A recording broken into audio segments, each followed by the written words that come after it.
Welcome you all. सभी का स्वागत है। Today's topic is examination tips for class 10 social science. आज का विषय है कक्षा 10 की परीक्षा के लिए सामाजिक विज्ञान के महत्वपूर्ण बिंदु। सुनो रे किस्से, यह हमारे चैनल का लोगो है। YouTube पर जाकर इसे लाइक, शेयर और सब्सक्राइब करें। For more such videos, subscribe to our YouTube channel सुनो रे किस्से.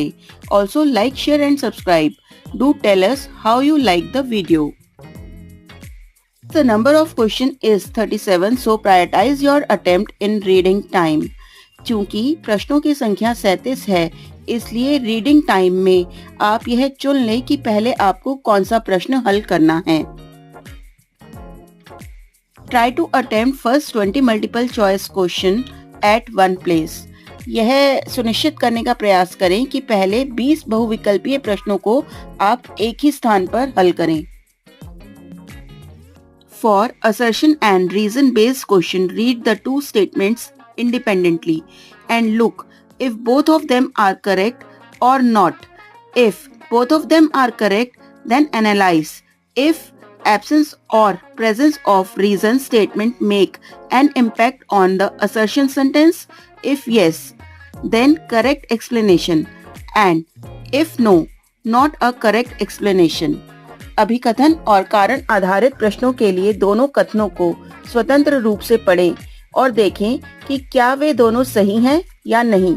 यदि ये दोनों सही नहीं हैं तो विश्लेषण करें कि क्या कारण कथन की अनुपस्थिति या उपस्थिति अभिकथन वाक्य पर प्रभाव डालती है। यदि हाँ, तो सही स्पष्टीकरण, और यदि नहीं तो सही स्पष्टीकरण नहीं।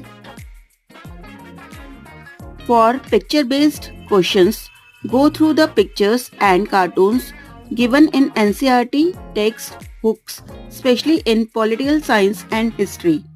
चित्र आधारित प्रश्नों के लिए NCERT में दिए गए चित्र और कार्टून देखें। टेक्स्ट हुक, विशेषकर राजनीतिक विज्ञान और इतिहास में। Attempt 2-3 marks and 5 marks question highlighting the key points and important points of your answers.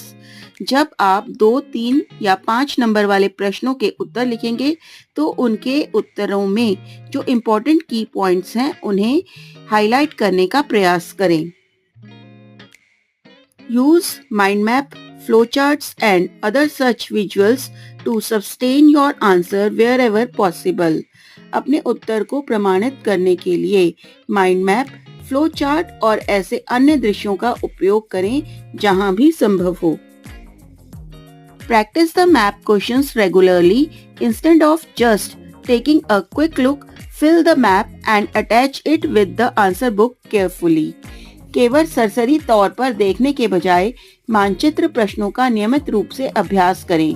भरे मानचित्र बनाकर उत्तर पुस्तिका के साथ सावधानी पूर्वक संलग्न करें। Do not attempt any extra questions, especially questions of internal choice. कोई भी अतिरिक्त प्रश्न को हल ना करें, स्पेशली जो इंटरनल चॉइस में दिए जाते हैं।